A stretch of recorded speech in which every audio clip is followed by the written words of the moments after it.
કેમ છો મિત્રો? સ્વાગત છે ફરીથી એક નવા વિડીયોમાં। મિત્રો, અઠવાડિયામાં 6 દિવસ કામ કર્યા પછી રવિવારની આતુરતાથી લોકો રાહ જોતા હોય છે। કેમ? તો કારણ એ છે કે રવિવારે રજા હોય છે। તો રવિવારે રજા શા માટે હોય છે? કોણે રવિવારે રજા જાહેર કરી એ આપણે આજના વિડીયોમાં જાણીશું। તો મિત્રો, ચેનલ ઉપર તમે નવા હોય અને બીજા આવા જ ઇન્ટરેસ્ટિંગ વિડીયો જોવાનું જો ઈચ્છતા હોય તો આપણી ચેનલને તમે સબસ્ક્રાઈબ કરી શકો છો અને હા, વિડીયોને લાઇક કરવાનું ના ભૂલતા। મિત્રો, ભારતમાં જ્યારે અંગ્રેજોનું શાસન હતું ત્યારે આપણા નાગરિકોની પાસેથી મજૂરીઓની જેમ કામ કરાવવામાં આવતું હતું। અઠવાડિયાના 7 દિવસ એમની પાસે ખૂબ જ કામ કરાવવામાં આવતું હતું। એમને એક પણ દિવસની રજા મળતી ન હતી અને પોતે અંગ્રેજો જે છે એ રવિવારના દિવસે ચર્ચમાં જઈને એમના ભગવાનની ઉપાસના કરતા હતા। તો હવે વાત છે 1883ની કે વખતે આપણા મજૂર વર્ગના એક નેતા હતા જેમનું નામ હતું નારાયણ મેઘાજી લોખંડે।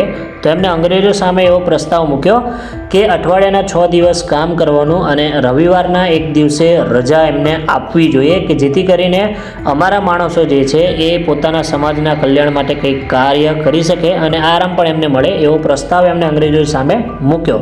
પણ અંગ્રેજોએ આ પ્રસ્તાવને સ્વીકાર કર્યો નહીં। એના પછી નારાયણ મેઘાજી લોખંડે 7 વર્ષનો સંઘર્ષ કર્યો અને લડત કરી। એના પછી છેવટે અંગ્રેજોએ 10 જૂન 1890ના રોજે એવો કાયદો લાગુ પાડ્યો કે અઠવાડિયાના 6 દિવસ કામ કરશે લોકો અને રવિવારના દિવસે એમને રજા મળશે।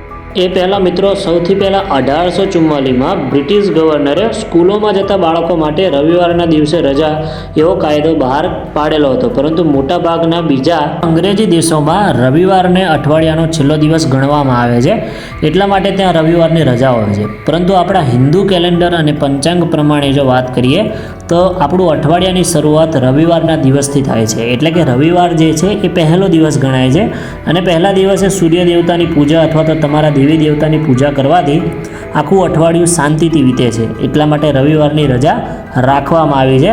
અને અમુક મુસ્લિમ દેશોમાં શુક્રવારે રજા હોય છે, જ્યારે બીજા બધા મોસ્ટ ઓફ દેશોમાં રવિવારની જ રજાને રજા ગણવામાં આવે છે। તો મિત્રો, આ હતું કારણ કે રવિવારે રજા શા માટે રાખવામાં આવી છે। જો મિત્રો આવી માહિતી તમને સારી લાગી હોય તો કોમેન્ટ જરૂરથી કરજો અને આવા જ વિડીયો જોવા માટે ચેનલને સબસ્ક્રાઈબ કરજો। Thank you.